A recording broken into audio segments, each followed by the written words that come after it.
Hello, everybody. Welcome to another episode of Mind Time with Madison. Today, we have an amazing guest with us, Dr. Hinshaw. Dr. Hinshaw he's really a trailblazer, I think, in ending the stigma around mental illness and in so many areas of mental health. And so we're going to hear a lot from him today on his personal journey and the work that he's up to and just some very exciting things, so stay tuned. And Dr. Hinshaw, for our audience, can you tell us a bit about yourself in your own words and kind of describe your journey into mental health? So I'm a professor of psychology at UC Berkeley and a professor of psychiatry at UC San Francisco, and I do work on kids and adults with ADHD, and mood disorders, and all kinds of other forms of mental health problems. And I teach, and I write, and I do research, and I'm an advocate, and it's an amazing time to be doing all this work, because as we'll talk about, I hope, we could be on the verge of a sea change, both here in this country and internationally, with respect to mental illness. This has been a topic that's received stigma since as long as there's been recorded history. We've had major social change in attitudes toward gay marriage and many other social issues in the last decade or two. We haven't seen evidence yet of such a sea change for mental illness, but we might be on the verge of it, mainly because of millennials like you and Gen Z people, and I'm just hopeful because I think the signs are there. So how did I get into this? I grew up in the Midwest in Columbus, Ohio. Wow. My dad was a professor of philosophy at Ohio State. Mom taught English at Ohio State. My little sister and I went with our parents to art galleries and to Ohio Stadium to watch the Buckeyes play because Dad had made tenure when he was 30. And it was like this fabulous Midwestern upbringing, right? Yeah, yes. Or was it? Because for 3 months or 6 months, or in one case a year at a time, Dad would vanish from the home, no farewell, no indication that he was gone. I just would wake up one day and notice he wasn't there, and nobody ever talked about it. During his longest departures, I didn't know if he were alive or dead. Wow. I tried a couple of times as a kid to ask Mom, but she, which I later found out, was not allowed to breathe a word of why he wasn't there, which is that he was at some of the country's worst mental hospitals, placed involuntarily for wild episodes of what they thought for decades was schizophrenia. It turned out to be bipolar disorder. Oh my gosh.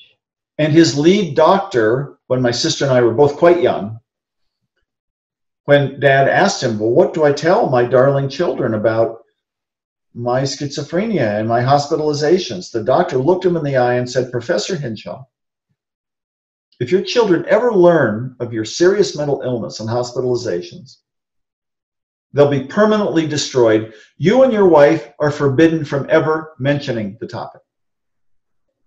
The doctor ordered silence. Oh my gosh.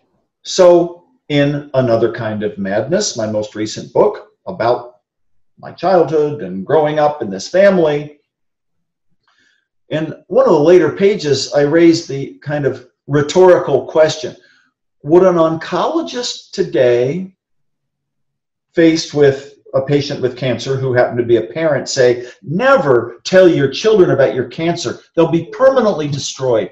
We would sue the doctor for malpractice. Yeah.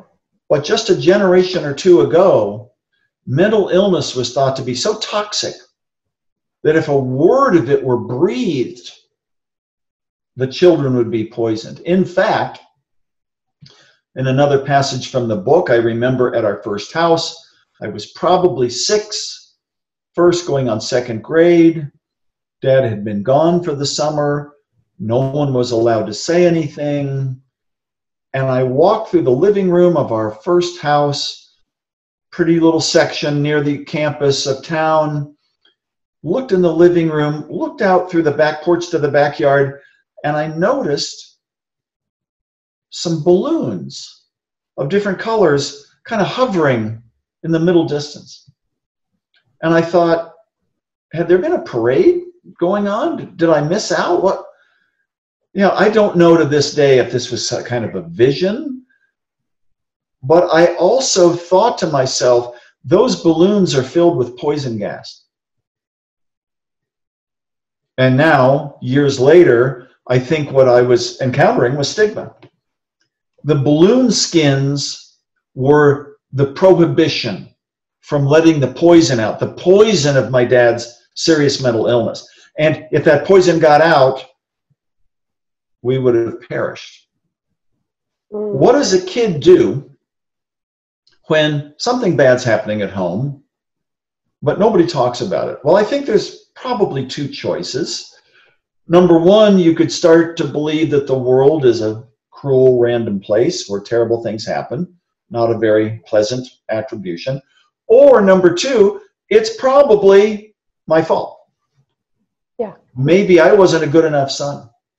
Maybe I should stop asking so many questions about Dad's mysterious absences. And this internalization, this is what this process is called, when kids have to carry secrets and no one's allowed to talk about it.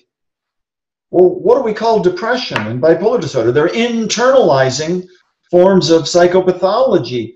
You've internalized conflict, and we know that bipolar disorder, which I got Dad the accurate diagnosis of once I was right out of college, has strong genetic liability. But if you're a kid in a family where this is not discussed, it's toxic, the internalization and self-blame only add to the risk. When did I learn about what I'm telling you about today? Well, Dad was here and there during my childhood. He was home more during adolescence.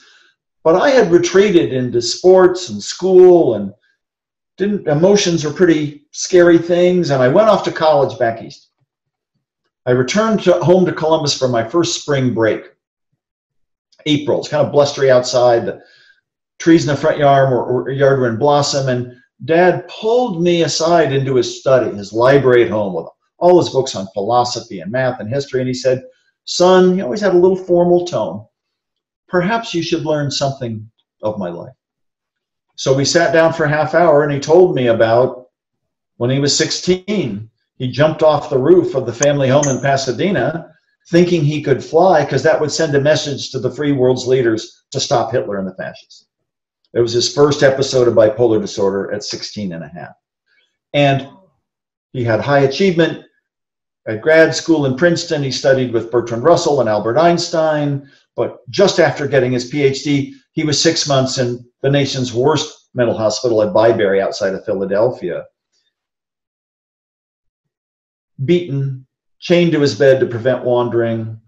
And he had the delusion there that he was being held in a concentration camp in Germany or Poland, which of course was crazy. He was in Philadelphia at a state mental hospital.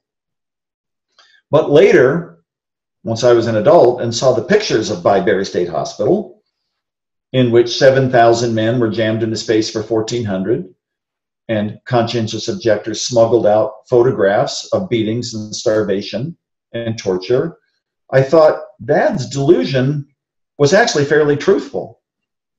The snake pits weren't far from concentration camps. And so I learned all of this in that first talk, and Dad and I had talks for the next 25 years until he died. I got him a diagnosis of bipolar. I knew it couldn't have been kind of chronic schizophrenia. So what did I do? I went back to Harvard, and the next week changed my major to psychology. Wow. Hey, I needed to learn about mental health and mental illness and cure my dad, get him the right diagnosis. It took some years before I figured this all out.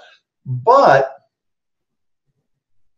couldn't sleep maybe some nights, back at my dorm bunk bed, and thought, well, if I stay awake and can't sleep, my mind's going to deteriorate. Schizophrenia runs in families. I'm probably next. Because did I tell my roommates or girlfriends or anybody about my dad's madness? Of course not. Did I tell my professors? No, I wouldn't be fit to become a psychologist. So I internalized the shame and the blame and the stigma Oh my until finally I got a little daring, finally reached out to friends, finally saw a therapist. And with all the work I've done over the years on helping families of kids with mental illness and parents have mental illness and treatment studies and what are the causes and peer groups and schools, I do research on a lot of topics. But I came to realize as Dad was failing in his later years, finally on lithium, finally with the correct diagnosis, that stigma and shame were part of the story. So I supplemented my research and teaching on the science of mental health with honest and accurate reporting of what happened to our family and many other family members and my own depressions. And this is part of the story. There's a lot of ways to fight stigma, but probably the most basic is honesty and openness and disclosure, because then the toxic gas inside the balloons turns out to be air that you breathe, and we can all benefit. Wow, that's incredible. Wow, oh my gosh.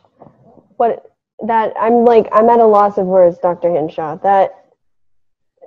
I love everything, the reason behind why you decided to dedicate yourself to ending stigma and all of the work that you're doing, and also just the fact that stigma is like that analogy with the balloon and how it's just being that honest and open. It's just the air that we're breathing. There's no toxic gas in there.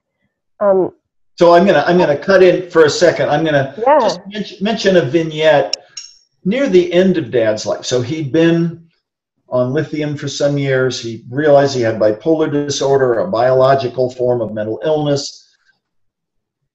He'd received the wrong medications, and he'd received way too many shock treatments back in the 50s over the years.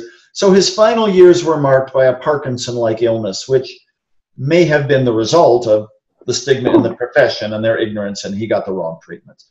So we were out in Southern California, back near where he grew up, one night.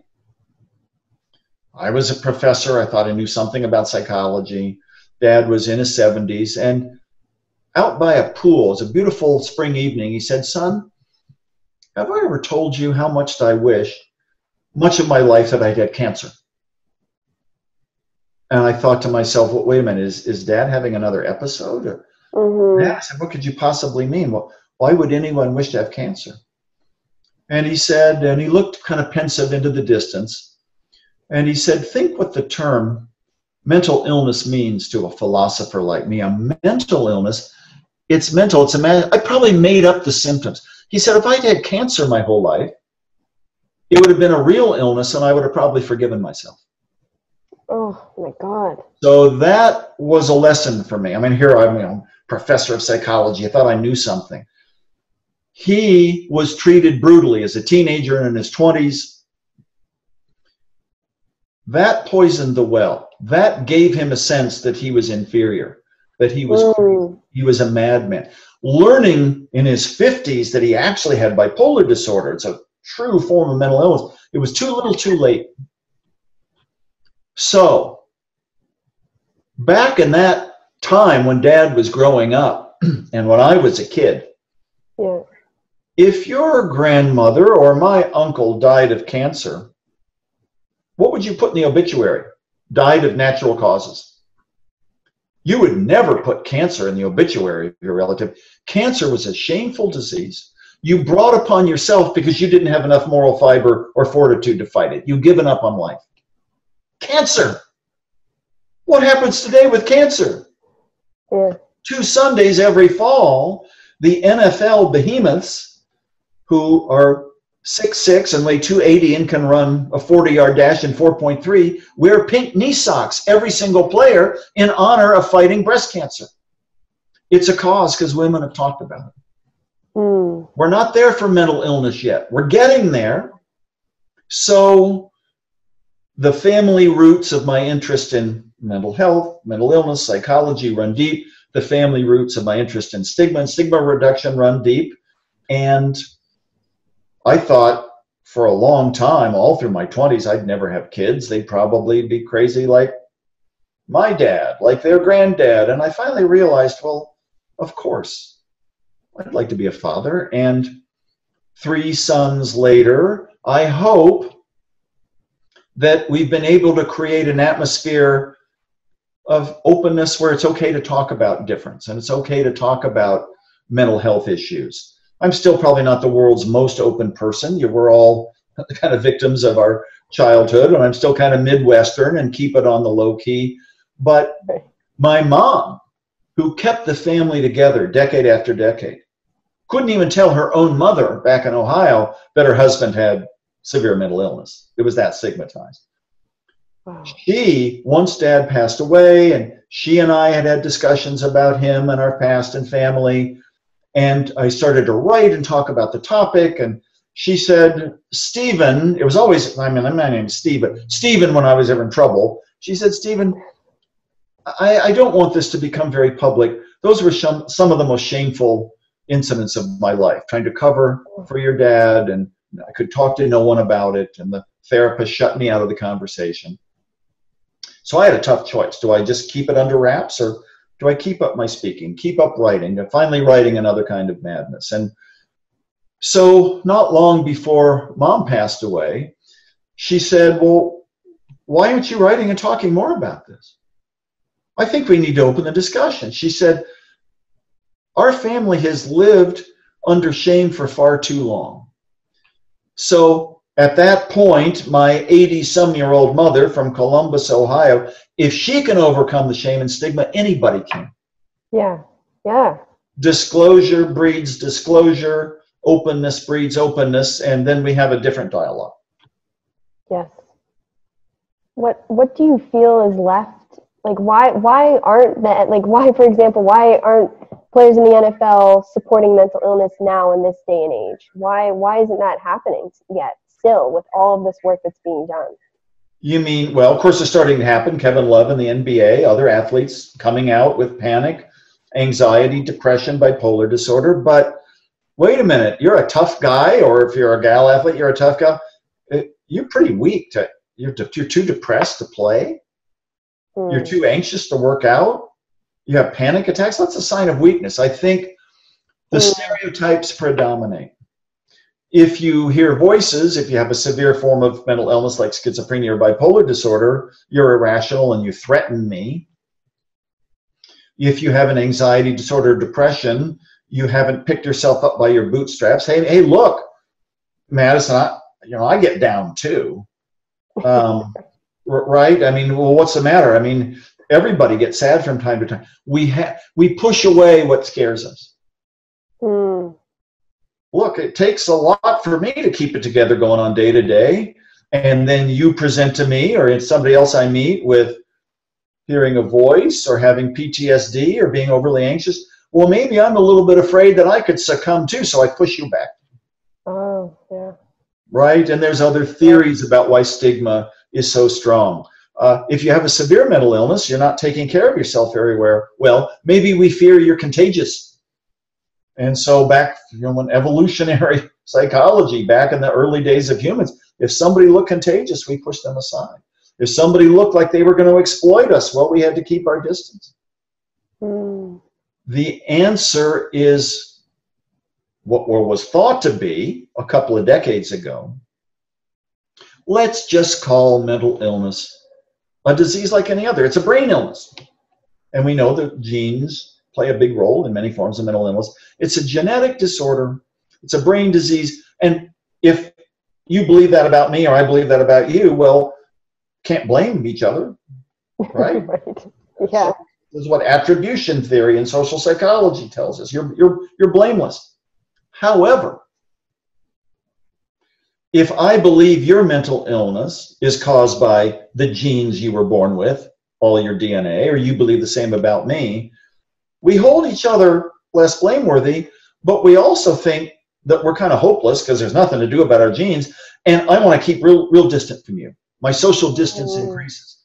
So mental illness is a joint product of genetic vulnerability and many life experiences. It's not all genes.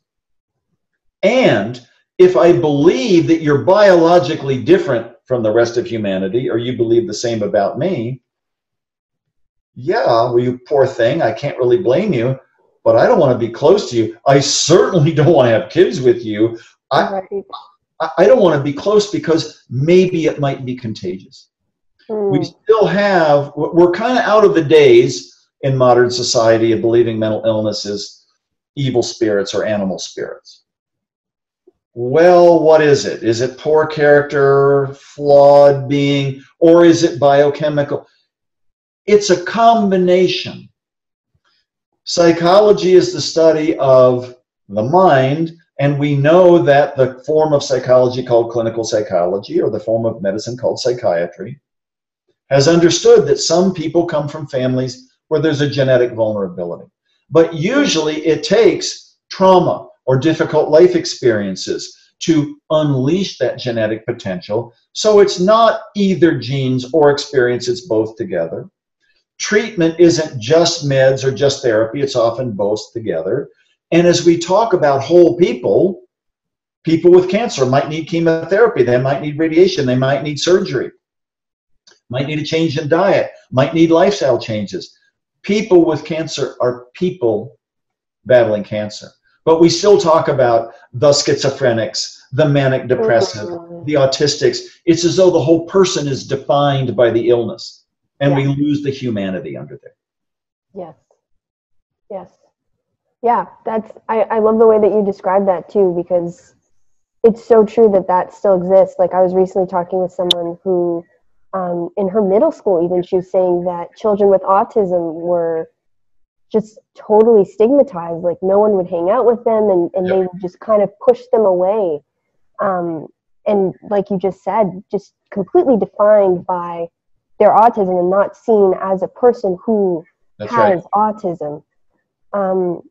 What attitudes do you find are most effective in changing that stigma for young people in particular? Yeah, so let's go 2 steps back. Stigma's it's a big social problem. We don't have evidence. Well, we know that we do have evidence that, at least in the United States, compared to back in the 50s and 60s, most people know a lot more about alcoholism and schizophrenia and depression. Knowledge has increased. There's psychology courses in high schools. Online stuff is present all the time. Yeah. The more we know, however, sometimes what we know is the stereotypes of the symptoms.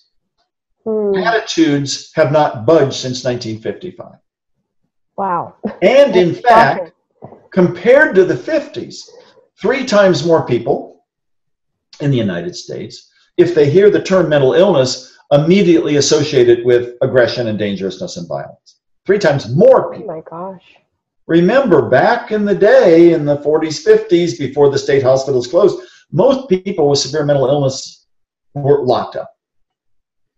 Now, what's the public face of mental illness? The homeless people living under the freeways out here in California. The images of deranged-looking guys in their 20s who are school shooters. The stereotypes are, you're out of control, you're irrational, you're dangerous, you're threatening.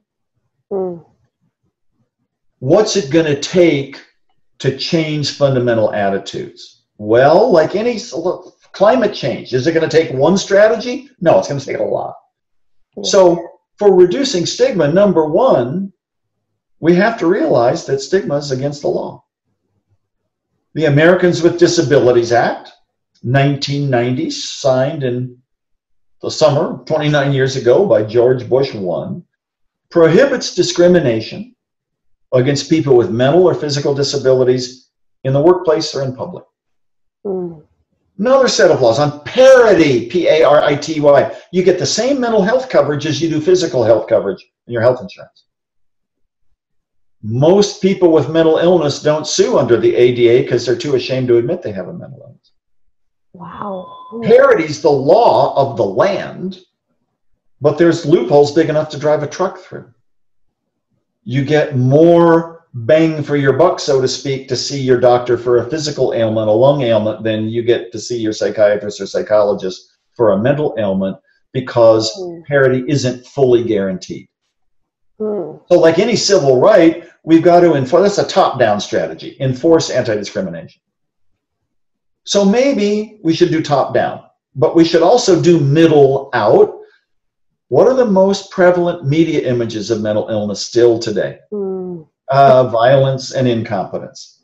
Now it's changing, and it's changing pretty fast, and it's changing pretty fast among people of your generation more than mine, which is the positive side of social media, internet, and everything else. But stories and dangerousness and incompetence, those stereotypes, are still the predominant view. Maybe we have to go bottom up. Maybe we've got to change your heart and my heart. Maybe we've got to foster compassion and empathy. Well, how do you do that? By guaranteeing that people with mental health issues can afford and get evidence-based treatment. In a big study done not terribly long ago in our country, interview of thousands of people about mental health issues, what was the average length of time it took for an adult in the United States to realize in himself or herself or in their kids, you know, something's going on here. It might be a mental health issue, and actually getting an assessment or treatment? Average, 10 years. And for things like some anxiety disorders, 17 years. 17. What if it took a decade or two to get treatment for the cancer that you thought you had? I mean, it would be a moral and national outrage. Yeah, yeah. We're still keeping it under a shadow. We're still keeping it wrapped inside those plastic balloon skins, keeping the toxic poison gas in there. So disclosure, empathy, learning, not so much the facts about mental illness. You can go into high schools and teach kids in a health class the facts about mental illnesses, and they do well on the tests at the end of the semester. They know more, and they're more stigmatizing because they've learned that, well, people with schizophrenia hear voices. That's scary. People with depression might want to take their life. Well, how selfish. You learn the stereotypes. What's going to be the bottom-up compassion-based strategy? Learning that most people, the vast majority with mental health issues, if they get treatment, recover. We don't have cures yet. We don't have cures for most forms of cancer yet, but we can sure help people recover. We can do the same for mental illness. And how do we do that? Storytelling, narratives, disclosure. So a final point on disclosure. So I don't go out on the streets of California and wear a sandwich board saying, Dad had bipolar disorder, I've been depressed. Right? It's probably not the best way to kick off a conversation. Right, right. So disclosure is important, but it's a matter of what? Rehearsal and timing and support. You've got to know when, you've got to know you're doing it for the right reasons, and you've got to have practiced it. What we can't have is the poisonous, toxic shame of you can never talk about it. Your children will be permanently destroyed, which Dad was told all those decades ago. So it's going to take policy change, it's going to take media change, it's going to take contact and humanization and narratives. All of these things, I think with more celebs coming out, more athletes coming out, it's okay to discuss. The high school kids we see in our Bring Change to Mind, Glenn Close's anti-stigma organization, for which I serve as an advisor. We have clubs in many states now, not mental health groups. There's no therapist, but the kids run a club, just like you do any club in a high school, with an advisor and a guidebook that we provide. People are saying, well, why would people of your generation stigmatize? We see people coming out all the time online. We hear people not being afraid of difference, whether it's sexual orientation, whether it's a bullying issue, whether it's a trans issue, whether it's a mental health issue. What the hope is that a decade or two down the road, when today's younger generation, so to speak, is out and in increasing positions of power, people look back and say, well, why were we ashamed or afraid ever to talk about that stuff? Right.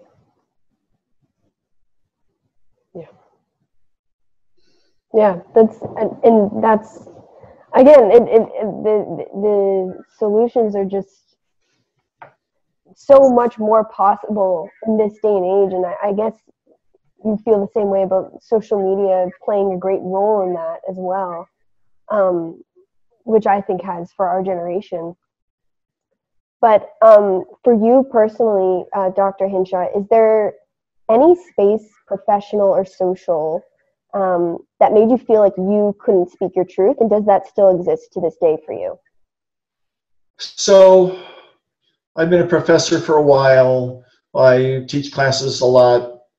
I love to talk about psychology and mental health, as you can tell from just our interview so far. And there were trailblazers before I came around who started to dare to talk about it. I still get, well, gee, you wrote this book, Another Kind of Madness, and you talk about it. How brave. Do we really still today say how brave it is for a woman to talk about breast cancer? Not as much, because it's okay to do it. It's kind of sad to me that it would still be viewed as sort of an act of bravery. Yeah, it's hard to overcome early experiences of being told you can't talk about this. I get that. But I think, and I don't have formal data on this, but just from my talks here and around the country and around the world, people have a hunger. People identify with somebody who's willing to talk about difficult family experiences, inability to get the needed treatments, and I think it's a crest. The wave is still cresting. I believe that. Yes, I think so too. And do you think that with regards to stigma and stereotypes, and with our generation in particular, I feel like we have a comparison issue. Like, we compare ourselves all the time, and we're always striving to be this image or this thing. Do you think that, I guess, putting out that image, an image of that's more grounded in humanity for us to strive for, do you think if we portrayed more of that, that would help with ending stigma and attitudes? And I'm just like thinking from what you've discussed. Do you think that would help? Like, for example, there was two things, and I can't remember the exact words, but you said about the two key things that we think about when we think of someone with mental illness is that they're out of control. Violence or incompetence, right? And incompetent. And what if we saw all of that? What if we saw, I guess, because it's true of all human beings, that all human beings have the potential to be violent and to be incompetent, not just because of their mental illness. So even that could help too if we started talking about that more as well. But well, just putting together what you're saying, was true when I was growing up. It's more true now. Getting into college is impossible, and having to achieve in so many ways. And I wrote a book 10 years ago called The Triple Bind, Saving Our Teenage Girls from Today's Pressures. Especially if you're a girl heading into the teenage years, you've got to be super compassionate, because that's what girls do. And you got to be super competent athletically and academically, because girls are getting the scholarships, and athletic and academic. But, if you're a girl, number 3, it's got to be effortless, and you got to look pretty hot while you're doing it. Right. It's physically and psychologically impossible to do all that. And in all the chapters discussing the triple bind, it's as though the analogy here is young people today are doing it with a mirror right in front of them. How am I doing? How am I looking? How am I seeming? And there's a lot of things in society we could do to change that kind of set of impossible standards. But one of them is to find a way to get outside yourself into others and reality and humanity. And once people start disclosing, have you met anybody who hasn't struggled? If you do, send them my way and I'll do a case study, right? But everybody thinks that nobody struggles. Everybody thinks it's easy for everybody else. It's not. Yeah. So again, famous people, rich people, celebrity people, great athletes coming out with mental health issues is great. But the danger, if that's the only strategy, is, well, I guess Kevin Love, world championship ring from his days with the Cavaliers, can disclose, but he's a pro athlete and I can't. Yeah. It's fine to have role models that are willing to admit, quote, flaws and struggles. But I think the cancer analogy is pretty apt here. When women were allowed to talk about what it's like to undergo that initial diagnosis and all the screenings, and is it cancer, and the treatments, and what do you do about family, and what do you do about side effects, it becomes everybody's day-to-day heroism, everybody's day-to-day coping. What was the movie that in some ways, back in 2001, I think it came out, changed the playing field? A Beautiful Mind. Yes. Ron Howard's incredible movie based on an incredible book. More people saw the movie than read the book.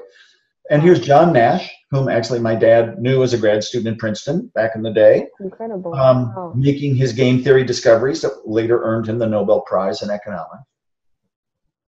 Gee, I guess if you have schizophrenia, and the movie portrayed delusions quite well, it's quite moving, I guess you're either that person I see on the streets begging, or you win the Nobel Prize in economics, and there's not much in between, right? So what we don't want to do is over-romanticize or over-demonize. I think it's the everyday stories. I mean, what is all the cable channels, all the streaming shows now, all the dramas out there dealing in realistic terms about Me Too, dealing in realistic terms about mental health struggles, and about sexual minority issues, and about racial and religious issues. Those authentic narratives are carrying the day, and mental health has to be integrated into those as well. Yes, I agree. I agree 100% with that. And I love that too, how you talked about not over-romanticizing something or over-demonizing something, because it's so easy to do that. Yep. Especially, I think, as a young person who at that time of life, the emotions and everything is so exaggerated, I guess, and intense that it can be a natural inclination to want to be a part of that romanticism or demonization.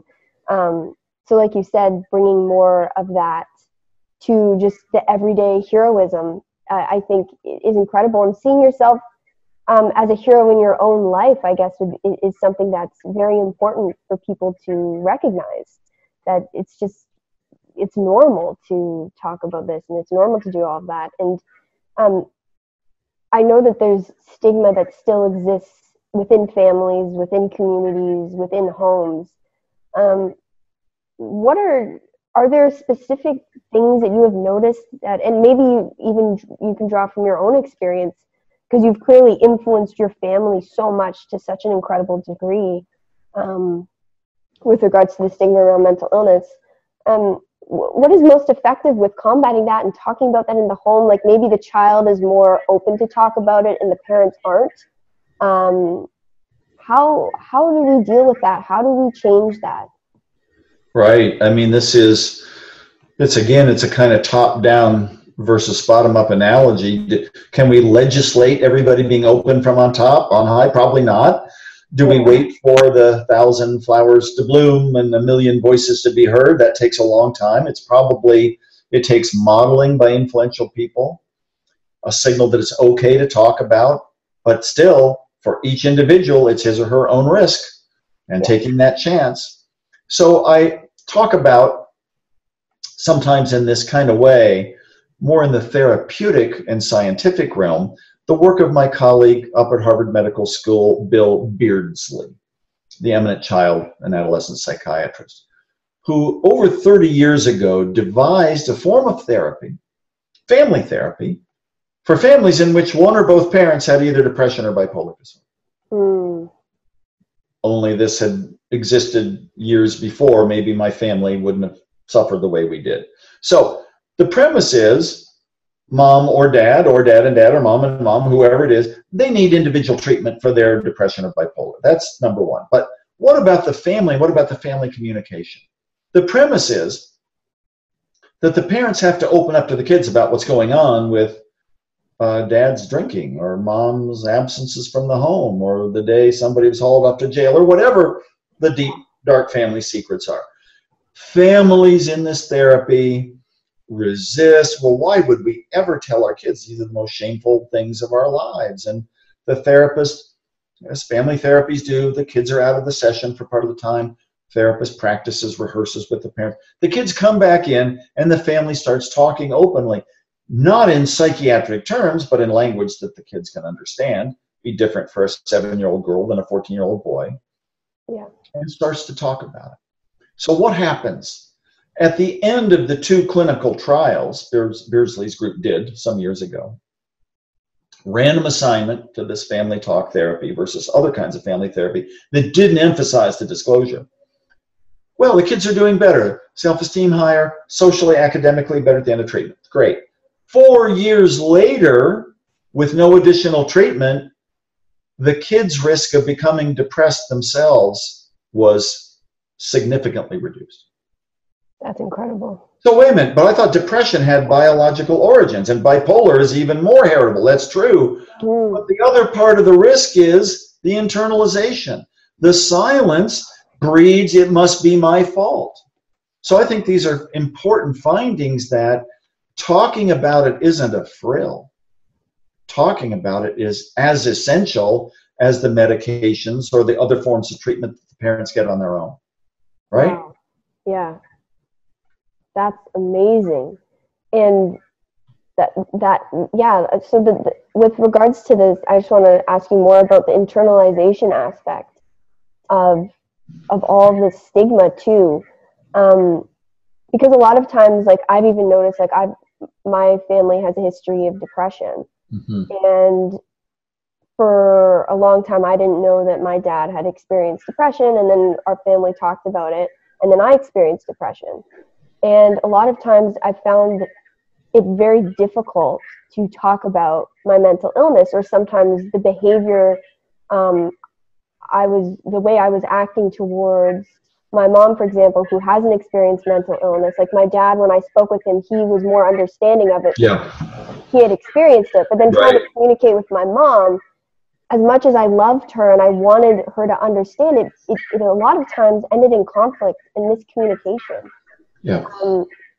And I can see with that family therapy aspect how it would help to have a coach, obviously, to help the whole Right. family, work that out. But for families who maybe don't have that, what are ways that we can better communicate with each other? Because for me, a lot of times I try to communicate with my mom, and it would just be misunderstanding on both sides, and things wouldn't work out. And then that actually I'd internalize a lot of shame around it, because I thought, oh my God, here's this, I just felt more disabled in a way. And so what are ways that we can help prevent that, I guess, and tackle that issue in homes? Because I've just noticed in my personal experience that it has brought on a lot of negative emotion. Yeah, absolutely. Well, each individual's different, each family's different, so there's nothing that anyone can say this is what all families must do. However, Right. What do we know? Well, back in grad school, a while back, I learned that you either had bipolar disorder or you didn't. You had autism or you didn't. What do we call it now? Autism spectrum disorders. Bipolar spectrum. The depressive spectrum, right? It's not all or none.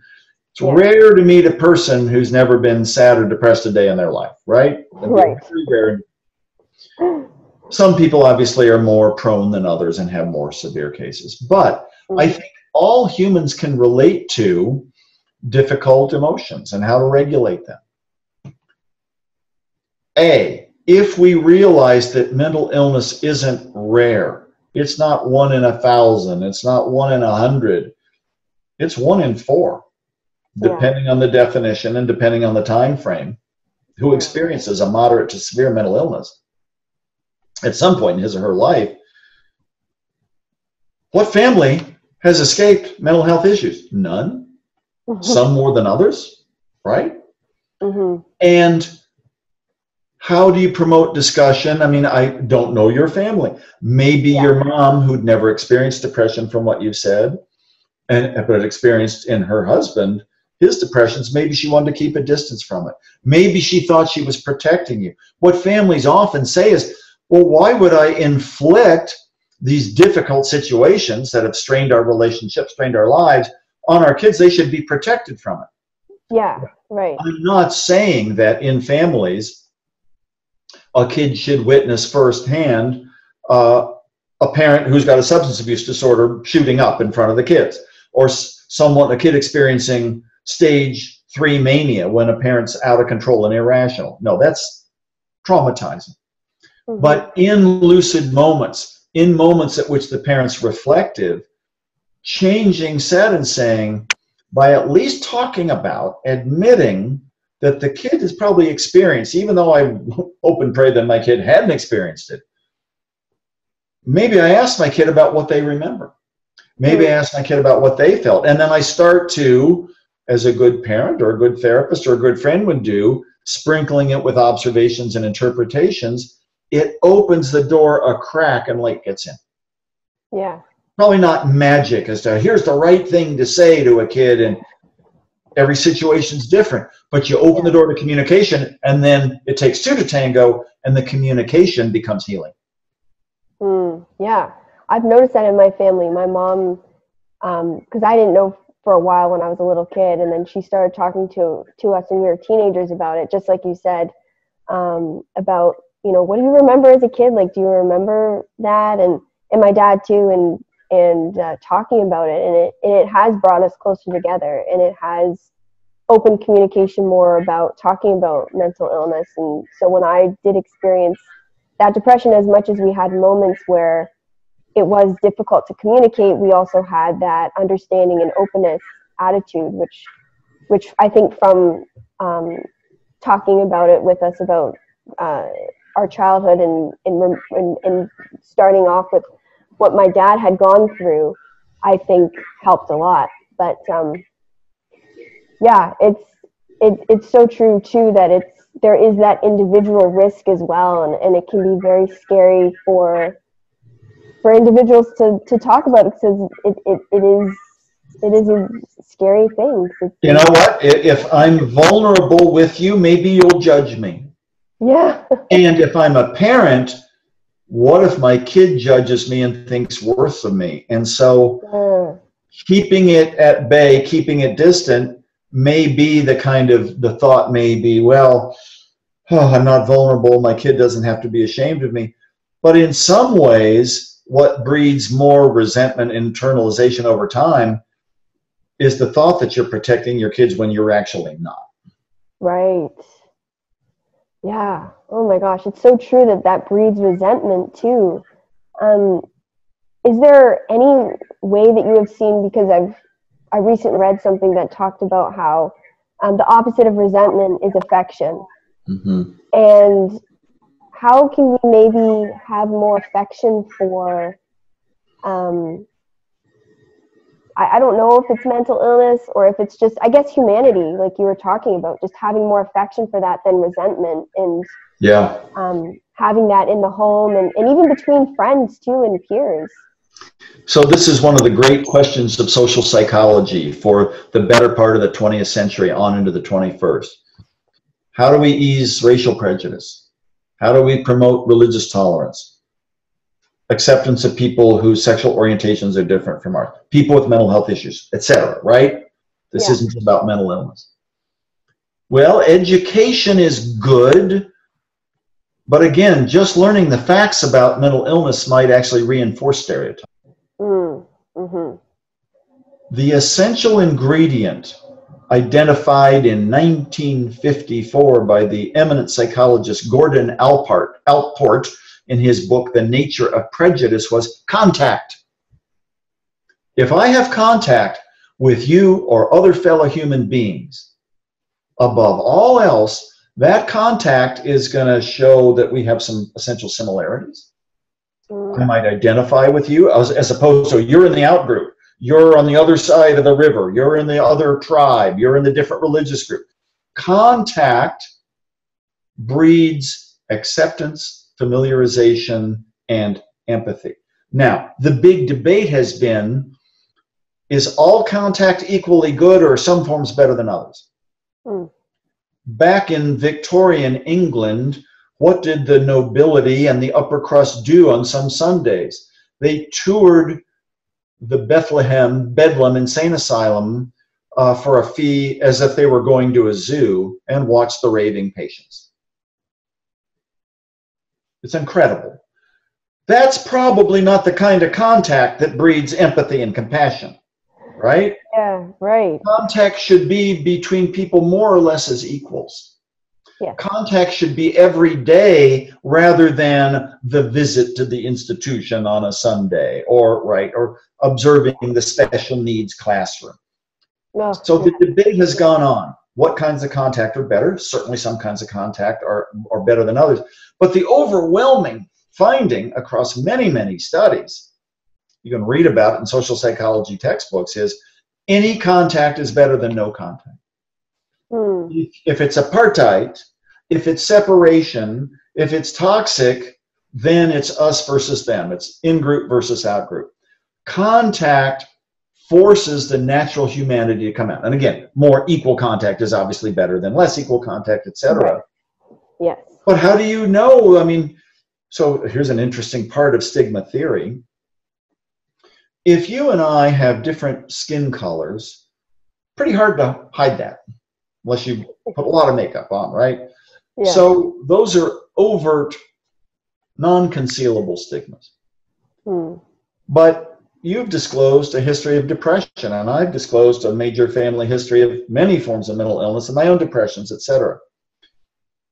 But we could have interacted today, and I could have chosen not to say a word about it. You could have interacted with me and chosen not to say a word about it. So you'd think, well, gee, if the stigma is overt, it's got to be worse because you can't hide your long blonde hair and my short gray hair. You can't hide your skin color. So these concealable stigmas should be easier to manage, or are they? Well, if I decided not to tell you, maybe I'd be worried the whole time that you would have figured Steve out. You would have said, boy, his dad had bipolar disorder and he's been depressed off and on. And so if I'm worried about what you're thinking the whole time, our interaction isn't very authentic because I'm worried about being outed, right? Yeah. Yep. So disclosure, we talked about this a little while ago. If I feel comfortable because I've formed a better identity, I've practiced and rehearsed, I've received support, I think it's the right timing to have disclosed to you, takes away that artificial anxiety of, oh my God, Madison's going to find me out. And so we have this kind of false interaction. Yeah. True interactions, people are pretty good at perceiving what's a true authentic interaction versus a fakier one. And so disclosure goes behind, undergirds the kinds of interactions and contact that take away stigma. Make sense? Wow. Yes, completely. Yeah, that completely makes sense. And I've experienced that in my own life too with my friends. And when we have that disclosure, it actually breeds more connection and more humanity between each other. It's so simple, but it's so not easy, I guess, for a lot of us to implement. Absolutely. Yeah. Like anything that's very impactful. Anything that's deeply human and impactful and you think might alter how other people perceive you. I mean, we all get kind of, we play it close to the vest around that until we trust. And so, again, disclosure, timing and rehearsal. Maybe I don't wear that sandwich board on the streets, but maybe I don't wait for the rest of my life either. I find it easier the more experience I get at disclosing to think that I can be trusted and accepted. I love that. And I love too how you talked about the timeline and how you don't, like, every interaction doesn't have to be disclosure, but also you don't have to never disclose ever. That's it's right. finding that timing and the trust, which is, for our listeners and even for me hearing that, it's very helpful. That's very helpful. So I could continue to ask you so many questions, Dr. Hinshaw, but I know that our time together is up for now. But I just really, really appreciate your candor and the way, the love and that admiration you had for your father and what a trailblazer he was in your life. And his legacy that you've continued, and for sharing your heart in what you're doing to just help make the world a mentally healthier place, and ending that stigma once and for all. It's been an absolute pleasure to speak with you today. Well, I appreciate your nice comments and the opportunity to speak with you. And I'm a scientist. I believe that we have to know the root causes of mental illness better than we do. We have to know which people require medicines, which people require which kinds of therapy, and for how long. But at the same time, all the science in the world, won't get funded. National Cancer Institute gets more funds per capita than the National Institute of Mental Health, and it won't create the genuinely human interactions that are needed to erase stigma. So this is a field in which the science and the humanism and the humanity really come together, and they have to if we're going to move the dial on stigma. Yes.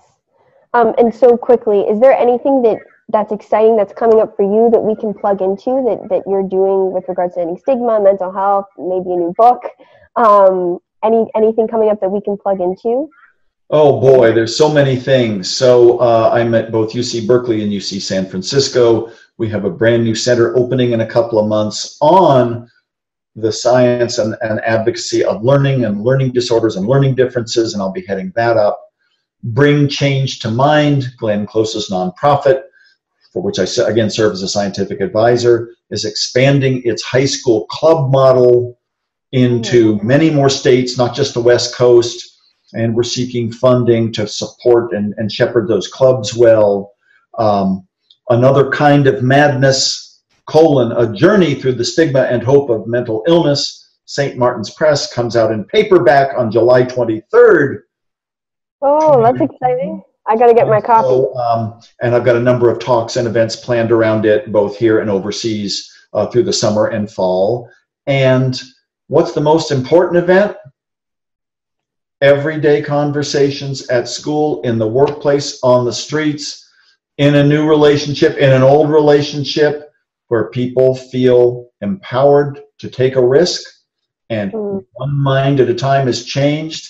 And that leads to this crest of, I think we're going to see the research evidence over the next 10 years that we're not going to eradicate the stigma of mental illness. That's been around since we've been humans. But we're going to put a serious dent in it, and in the way that other social problems are being tackled, we may look back on the pitiful 20th and early 21st century and say, did we really used to think that? Did we really used to stereotype and scapegoat like that? Maybe we've got a more humane society coming into the future. That's very exciting. Very exciting. And where can we find you online? Stephen Hinshaw Author, that's Stephen with a PH, StephenHinshawAuthor.com, or just Google me at Stephen, S-T-E-P-H-E-N, Hinshaw, H-I-N-S-H-A-W, and it'll show you lots of stuff that I'm doing. Amazing. Well, thank you so much for your time, like I said, and I'm really excited that us at Team and for those of you watching are a part of this mental health movement of, like you said, one conversation at a time. And thank you for your own openness and being out there and doing this kind of work to spread the word, because this is what it's going to take. So I appreciate everything you're doing. Thank you. Thank you, Dr. Hinshaw. That really means a lot, coming from you especially. Well, we will see you guys next time on Mind Time with Madison. For more resources, go to our website, www.mindteam.org. Feel free to reach out to Dr. Hinshaw and really follow the work he's doing. I'm completely blown away, and I think you guys will be too. And take that upon yourselves and take that responsibility of talking about it one mind at a time, one conversation at a time, and we will put a serious dent in the stigma around mental illness.